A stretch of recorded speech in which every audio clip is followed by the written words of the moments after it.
Empat anggota Malbat cedera dalam serangan Israel di selatan Lubnan.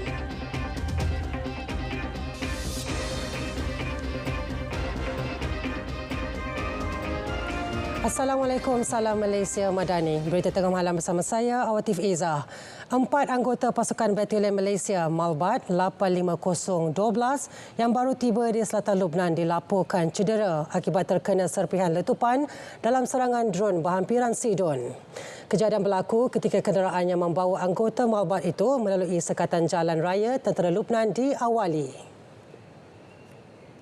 Pasukan Interim Pertubuhan Bangsa-Bangsa Bersatu di Lubnan, UNIFIL, melaporkan 5 anggota pengaman PBB cedera ringan. UNIFIL mengingatkan semua pihak untuk mengelakkan tindakan yang membahayakan pasukan pengaman dan orang awam. Menteri Pertahanan Datuk Seri Muhammad Khalid Nordin turut mengesahkan perkara itu dan akan mengeluarkan kenyataan rasmi berhubung kejadian berkenaan.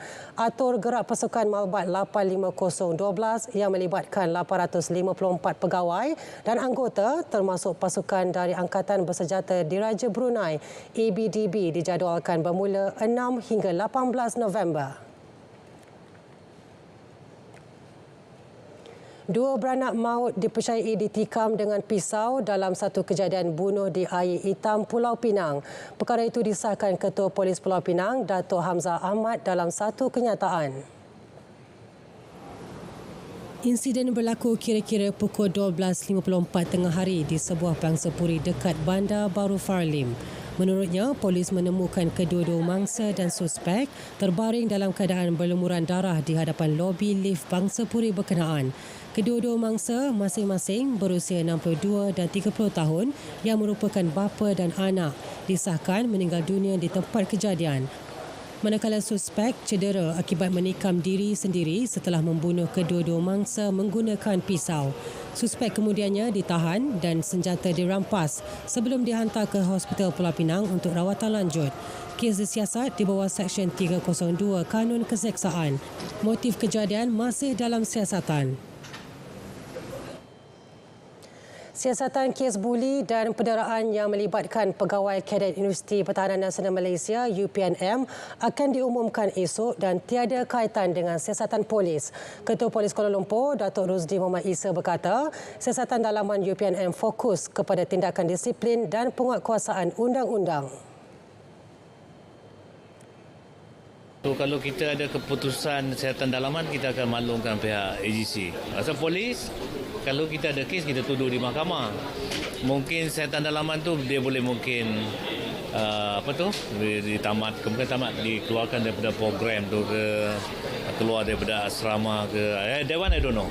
Itu siasatan dalaman. So setiap universiti ada sistem dia, ada sistem dan peraturannya. Terdahulu, Menteri Pertahanan memaklumkan siasatan berhubung kes buli pegawai Kadet Akademi Latihan Ketenteraan ALK UPNM akan dimutamatkan esok. Bilangan warden di Universiti Pertahanan Nasional Malaysia UPNM akan ditambah bagi meningkatkan pemantauan terhadap pelajar. Timbalan Menteri Pertahanan Adli Zahari berkata, langkah ini diambil sebagai usaha untuk menangani kes buli yang dilaporkan di institusi berkenaan. Kementerian tegasnya memandang serius isu terbabit. Tetapi kalau kita lihat dalam kes-kes ni kebanyakannya berlaku antara pelajar dengan pelajar. Jadi bagi saya antara yang kita telah bincang daripada awal lagi dalam kes sebelumnya adalah kita tingkatkan hubungan antara warden kita dengan para pelajar. Jadi bilangan anggota warden kita itu mungkin kita daripada awal lagi kita telah tingkatkan bilangannya supaya pengawasan kepada para pelajar itu lebih dekat dan faktor kesedaran kepada para pelajar ini dapat dibuat dari. Beliau berkata demikian kepada pemberita selepas pertandingan e-sports Sekolah Dalam Kem Angkatan Tentera Malaysia di SMK Kem Terendak, Melaka. 10 lelaki yang menyamar sebagai anggota polis untuk melakukan samun berjaya ditahan. Suspek telah bergiat aktif sejak Julai lalu mensasarkan penunggang motosikal di Lebuh Raya. Pihak polis turut merampas 7 buah motosikal, 1 enjin dan 1 chassis. Hasil semakan mendapati 7 daripada 10 orang suspek yang ditahan mempunyai 26 rekod jenayah lampau berkaitan dengan kesalahan jenayah dan 10 rekod lampau kesalahan dadah. Suspek dipercayai bergerak secara berkumpulan. Hasil tangkapan ini, polis berjaya menyelesaikan 10 kes samun sekitar Selangor. Kesemua suspek diserahkan kepada IPD Sungai Buloh. Kes disiasat di bawah Seksyen 395/170 Kanun Keseksaan. Sebanyak 38,500 liter minyak diesel bersama 2 tangki skid dirampas dengan nilai keseluruhan berjumlah RM982,035. Rampasan tersebut dilakukan dalam satu serbuan di tapak projek pemeliharaan muara Sungai Setiu di Kampung Mangkuk Setiu. Pengarah KPDN Terengganu, Saharudin Muhammad Kia berkata serbuan dilakukan 12 pegawai penguatkuasa KPDN dan 11 pegawai PDRM hasil risikan selama 2 minggu. Pemeriksaan lanjut mendapati syarikat tersebut gagal mematuhi peraturan lokasi penyimpanan bahan bakar berkenaan seperti yang termaktub dalam permit.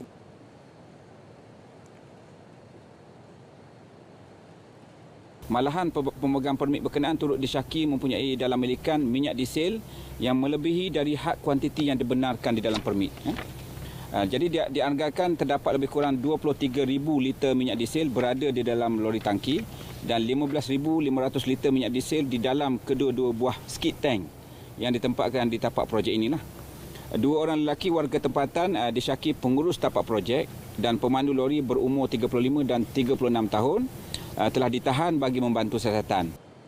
Kes disiasat di bawah Akta Kawalan Bekalan 1961.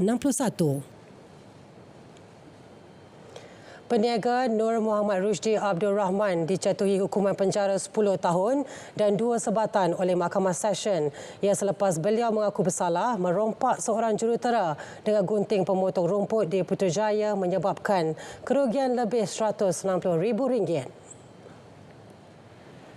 Kesalahan itu dilakukan mengikut Seksyen 395/397 Kanun Keseksaan yang memperuntukkan hukuman penjara maksimum 20 tahun dan sebatan. Rakan Nur Muhammad Rusdi, Muhammad Izwan Kamaruzaman, mengaku tidak bersalah atas pertuduhan yang sama. Sementara seorang lagi rakan mereka, Abdul Rahman Abdullah, didakwa memiliki telefon bimbit hasil rompakan dan mengaku tidak bersalah. Pertuduhan terhadap Abdul Rahman dibuat mengikut Seksyen 412 Kanun Keseksaan. Hakim Egusra Ali menetapkan 6 Disember untuk sebutan kes dan penyerahan dokumen. 5 individu mengaku tidak bersalah di Mahkamah Magistrat Kuantan atas dakwaan mencederakan seorang lelaki menggunakan pisau Jun lepas. Mereka dipercayai lakukan perbuatan itu di sebuah bangsal kuda di Jalan Teluk Sisik, Kuantan. Pendakwaan dibuat ikut Seksyen 324 dan 34 Kanun Keseksaan. Sabit kesalahan, penjara sehingga 10 tahun atau dengan denda atau dengan sebat atau dengan mana-mana daripada 2 hukuman itu. Setiap tertuduh dibena diikat jamin RM7,000. Mahkamah juga arahkan mereka lapor diri setiap bulan ke Ibu Pejabat Polis Daerah dan tidak dibena ganggu mangsa. Sebutan semula kes 11 Disember ini. Jawatan Kuasa Kira-Kira Wang Negara PAC akan memulakan prosiding terhadap Fashion Valley pada minggu kedua Disember ini. Pengurusinya, Datuk Mas Amriyati Samsudin berkata ia susulan kerugian pelaburan Khazanah Nasional Berhad dan permodalan Nasional Berhad melibatkan dana awam berjumlah RM43.9 juta. Pada 2018, Khazanah dan PNB telah melabur RM27 juta dan RM20 juta untuk pegangan minoriti masing-masing dalam syarikat platform e-dagang fashion itu. Selain itu, PAC juga akan memulakan prosiding terhadap Kemelut Pertubuhan Peladang Kebangsaan NAFAS pada minggu sama. Usaha memberikan pendidikan kepada anak-anak bekas pengikut GISB Holdings GISBH yang diselamatkan melalui OB Global akan diteruskan. Menteri Pendidikan Fadlina Siddiq berkata, sesi pembelajaran telah dimulakan dengan kelas psikososial selama 2 minggu pertama bagi menilai keperluan mereka. Kini semuanya telah memulakan kelas persekolahan seperti biasa mengikut kurikulum kita dengan bimbingan daripada guru-guru kita. Jadi alhamdulillah setakat ini semua telah mengikuti pendidikan sebagaimana aliran perdana dengan bantuan daripada guru-guru yang telah pun kita tempatkan di tempat-tempat di mana sahaja anak ini berada. Beliau berkata demikian semasa majlis convocation yang berlangsung di Pusat Konvensyen Antarabangsa Putrajaya, PICC. Usaha memperkasa tata kelola yang baik dan integriti untuk membanteras rasuah akan dipergiat SPRM Perak. Pelaksanaan ini akan memberi fokus kepada aspek pendidikan bagi meningkatkan kesedaran masyarakat. Selain daripada kita tindakan menyiasat untuk melihat siapa yang melakukan kesalahan tersebut, dalam masa yang sama juga kita kena melihat pada isu tata kelola.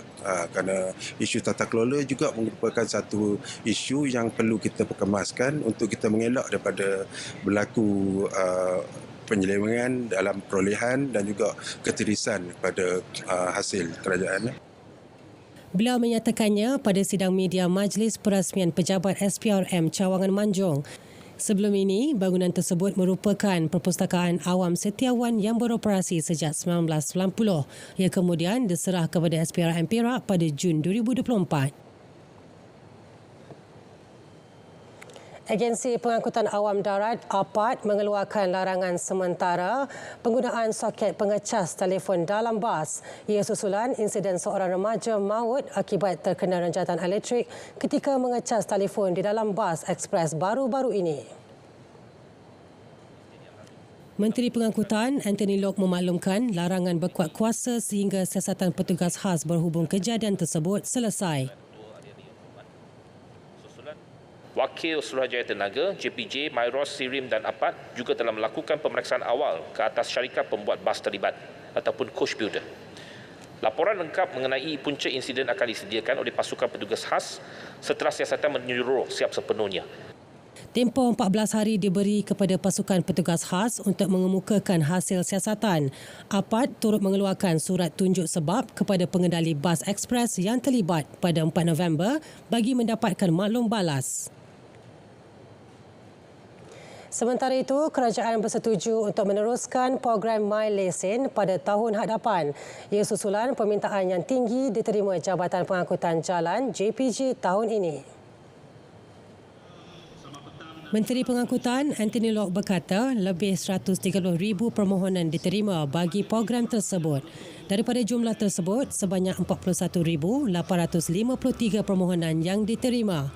Manakala lebih 26,000 telah berjaya memperolehi lesen memandu B2, PSV e-hailing, PSV bus dan GDL lori. Sebab program ini memang permintaannya sangat tinggi.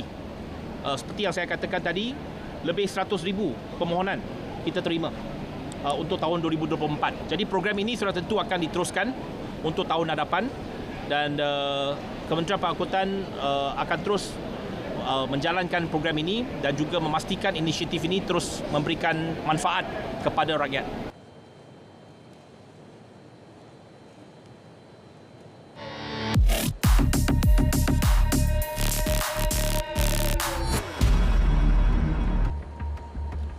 Kecoh dengan pemilihan pelaksana rangkaian 5G kedua. Dakwa seorang pengguna Facebook, Putrajaya tak sensitif dengan sesuka hati pilih syarikat dimiliki pegangan asing yang besar. Turut dikaitkan tuduhan politik yang berapu. Semakan pasukan biar betul mendapati tuduhan terbabit tak berasas. Realitinya, tiada sebarang tangan gaib terlibat pemilihan. Ini termasuk campur tangan menteri atau timbalan. Sebaliknya, pemilihan pengendali rangkaian mudah alih dibuat secara teliti dan melalui proses tender. Antara faktor pemilihan, rancangan perniagaan syarikat, rekod kadar aduan dan prestasi dalam melaksana inisiatif infrastruktur. Ini termasuk sumbangan kepada projek jendela fasa 1 dan naik taraf 4G, turut diperhati jumlah pegangan asing syarikat. Ketika ini, pegangan ekuiti asing di dalam U-Mobile adalah masih di dalam lingkungan pematuhan syarat khas lesen yang dikeluarkan kepada U-Mobile. U-Mobile juga telah memberi komitmen di dalam kenyataan media yang dikeluarkan pada 2 November untuk mengurangkan pegangan asing kepada 20% bagi memastikan kawalan yang lebih besar oleh rakyat Malaysia dan mengundang penyertaan daripada pelabur-pelabur tempatan. Oleh yang demikian, keputusan untuk memilih U-Mobile sebagai penyedia rangkaian 5G kedua Malaysia adalah tidak bertentangan dengan syarat khas lesen bagi suatu lesen individu. Usah cipta persepsi palsu tak perlu timbulkan kegusaran. Sebar kebencian tak datangkan manfaat. Terima bahan fitnah atau disyaki tidak betul, segera lapor ke MCMC. Biar betul, tak pasti, jangan kongsi.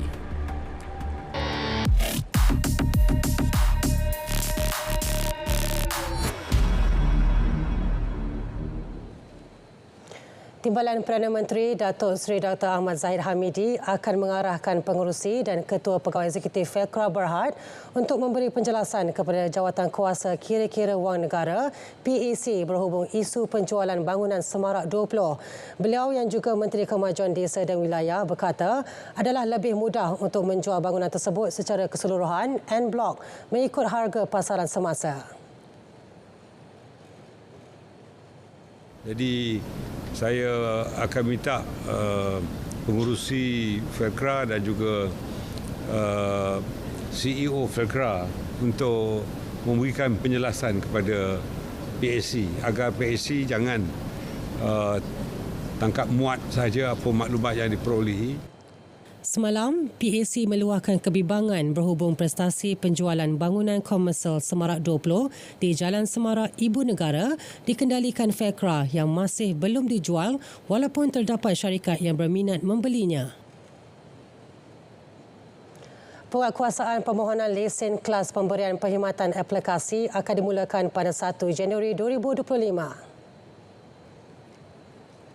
Buat masa ini, kerajaan tidak berhasrat menyekat perkhidmatan media sosial dan pesanan internet yang gagal memohon lesen tersebut sebaik penguatkuasaannya bermula. Tegas Menteri Komunikasi, sekatan adalah langkah terakhir yang akan dilaksana kerajaan. Bagaimanapun, penyedia perkhidmatan digesa mengambil tanggungjawab untuk mewujudkan ekosistem selamat kepada pengguna. Dalam pada itu, keputusan melantik U-Mobile Sdn Bhd sebagai penyedia rangkaian 5G kedua negara dibuat berdasarkan tata kelola yang baik. Pelantikan ini dibuat setelah Suruhanjaya Komunikasi dan Multimedia Malaysia MCMC melakukan penilaian secara bebas. Tegas Menteri Komunikasi Fahmi Fadil, lantikan juga dibuat menerusi proses tender dan bukannya secara penganugerahan terus. Pemilihan syarikat pelaksana rangkaian 5G kedua dibuat berdasarkan gabungan beberapa faktor seperti rancangan perniagaan dan teknikal yang telah dikemukakan, rekod kadar aduan dan kepuasan pelanggan serta prestasi syarikat-syarikat ini dalam melaksanakan inisiatif infrastruktur lain. Ini termasuk faktor sumbangan kepada projek penyediaan perkhidmatan sejagat ataupun USP seperti jendela fasa 1 dan projek penaiktarafan 4G yang selaras dengan komitmen MCMC untuk meningkatkan pengalaman pengguna dan kecemerlangan perkhidmatan. Fahmi turut menegaskan pihaknya atau timbalan menteri tidak terbabit dalam sebarang proses penilaian. Isu kesihatan mental akan menjadi salah satu agenda utama dalam mesyuarat Menteri-Menteri Kesihatan ASEAN EHMM 2026 yang dijadualkan berlangsung di Kuala Lumpur. Menteri Kesihatan Datuk Seri Dr. Zulkifli Ahmad berkata mesyuarat tersebut akan membincangkan pelbagai kebimbangan mengenai masalah kesihatan kritikal yang dihadapi oleh rantau ini. Pasti saya mau angkat issues of mental challenges dan di situ juga lah peranan the role of counsellors dan particularly saya mau tekankan of the role of primary healthcare and transforming primary healthcare into healthcare bukan sick care of hospitals. So we got to strengthen our counsellors, strengthen our FMS, the family medicine specialists, that runs our primary health care, namely our 3,000 over clinic of MOH. Selain kesihatan mental, isu keselamatan dan kualiti makanan serta farmasetikal antara agenda dalam mesyuarat berkenaan. Tentera Udara Diraja Malaysia TUDM sentiasa bersiap sedia untuk digerakkan menghadapi kemungkinan susulan fenomena monsun Timur Laut MTL. Panglima TUDM Jeneral Tan Sri Datuk Seri Muhammad Ashgar Han Goriman Han berkata, semua pesawat dan aset udara telah diberikan arahan untuk berjaga-jaga. On the part of Air Force ni, untuk TUDM ni, we have identified semua kawasan-kawasan yang pernah dilanda banjir dan all the landing points, di mana landing points untuk membuat penghantaran bantuan makanan dan apa segalanya, semua telah berada di dalam lingkungan tanggungjawab kami lah. So we know what to do when the time comes. So dia punya structure untuk operasi murni, kita panggil untuk operasi banjir ni adalah ops murni. The structure is already all well established. Menurutnya, TUDM komited dalam perancangan operasi banjir melalui Ops Murni dengan pesawat ditempatkan di Kuantan, Pahang selain bekerjasama dengan Tentera Darat dan Agensi Pengurusan Bencana Negara NADMA untuk menghadapi bencana jika diperlukan. Kerajaan mengumumkan kenaikan kadar bantuan membina rumah baharu di bawah Projek Perumahan Rakyat Sejahtera PPRS di Semenanjung kepada RM79,000 berbanding RM66,000 sebelum ini. Manakala bagi Sabah, Sarawak dan Labuan, kadar bantuan pula ditingkatkan kepada RM85,000 berbanding RM79,000 sebelumnya. Timbalan Perdana Menteri Datuk Seri Dr. Ahmad Zahid Hamidi berkata, keluasan PPRS juga ditambah daripada 660 kaki persegi kepada 680 kaki persegi. Ya. Manakala untuk baiki rumah, dulu RM15,000, kini dinaikkan kepada RM20,000. Dan untuk Sabah dan Sarawak serta Labuan, ya, untuk bina baru dulu 79, kini naik kepada 85,000. Untuk baik pulih dulu 17,000, kini naik kepada 20,000. Beliau berkata demikian pada sidang media selepas mempengerusikan mesyuarat penyelarasan antara Menteri Kemajuan Desa dan Wilayah dengan Esko Luar Bandar di Alor Gajah, Melaka. Malaysia perlu tekad untuk mendepani teknologi baharu demi memastikan daya saing tenaga kerja pada masa hadapan. Ia seiring dengan teknologi terkini seperti kecerdasan buatan AI, pembelajaran mesin dan automasi yang giat membentuk semula landscape tenaga kerja global. Timbalan Perdana Menteri Datuk Seri Fadilah Yusof berkata, negara perlu melahirkan tenaga kerja mahir yang mampu memimpin dalam bidang-bidang tersebut.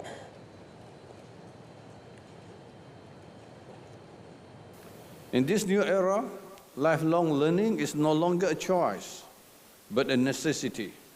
As we prepare for the future, we must cultivate a mindset within our workforce that embodies the principle of learn, unlearn, and relearn. This is a key to thriving in an ever-evolving environment. Upskilling and reskilling must remain at the forefront of our efforts. Kata demikian semasa Majlis Anugerah Pembangunan Sumber Manusia HRD Awards 2024 di Ibu Negara.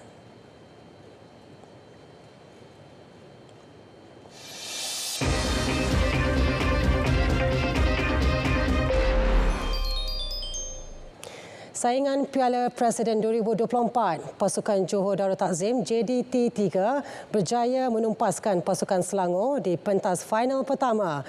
Saingan di Stadium Majlis Pembandaran Petaling Jaya itu menyaksikan pasukan JDT3 menang 2-1. Pasukan kendalian Gonzalo Sanzabalos itu mempamerkan aksi cemerlang berdepan pasukan Gergasi Merah. Pada separuh masa pertama, pasukan JDT 3 terlebih dahulu membuka jaringan melalui Danish Syamir Tajuddin pada minit ke-27.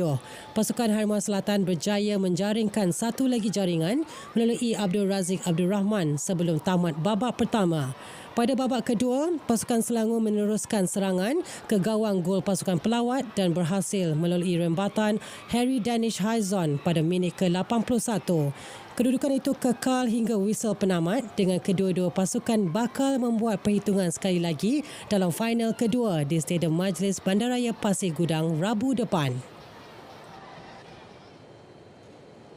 Ketua Jurulatih JDT 3, Gonzalo Sanzabalos, nyata berpuas hati dengan prestasi yang ditampilkan barisan pemainnya di pentas final 1 itu. Pasukannya berjaya mendominasi separuh masa pertama apabila berjaya menjaringkan 2 gol. The first half for us was quite good. The game was with a lot of control for both sides. Then we took advantage in a throw-in, and after that we were comfortable for some minutes, and we could score the second goal in a very nice action. And the second half, the game changed, less building games, more up and downs, and luckily in a very tricky and ugly situation, we conceded 1 goal. Kemenangan ini menyaksikan JDT 3 terus kekalkan rekod tanpa kalah sepanjang kempen Piala Presiden musim ini. Ketua Jurulatih Selangor, Muhammad Firdaus Aziz pula, akui pasukannya kurang menampilkan aksi terbaik pada babak pertama perlawanan. Itu kita tak bermain dengan baiklah. Kita banyak orang kata kita cuba sebenarnya untuk bermain dan cuba tetapi mungkin disiplin in terms of positioning tu tak berapa nak baik dan menyebabkan kita sukar untuk keluar. Tapi kita mencuba. Itu yang saya kena bagi kredit pada players lah.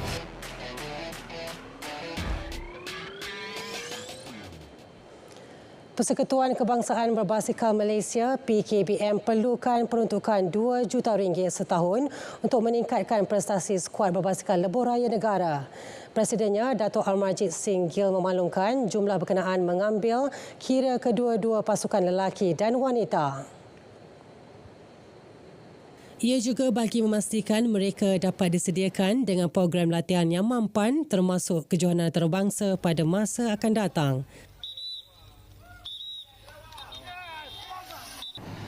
Well, kita telah membuat satu kertas kerja. Kita telah buat satu kertas kerja untuk lelaki dan juga untuk wanita.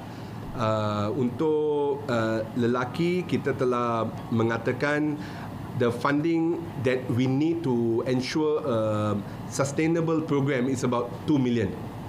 A year for sure is for a year, because the thing is not only local events. We are talking of going for all the Asia Tour events in Asia. And you know, as YB mentioned earlier, this team event sometimes is not cheap. Kos bagi menghantar pasukan menyertai kejohanan memerlukan kos dari segi tiket penerbangan, perjalanan dan sebagainya. Beliau menyatakan perkara itu selepas pertemuan bersama Menteri Belia dan Sukan Hana Yoh di Majlis Sukan Negara semalam.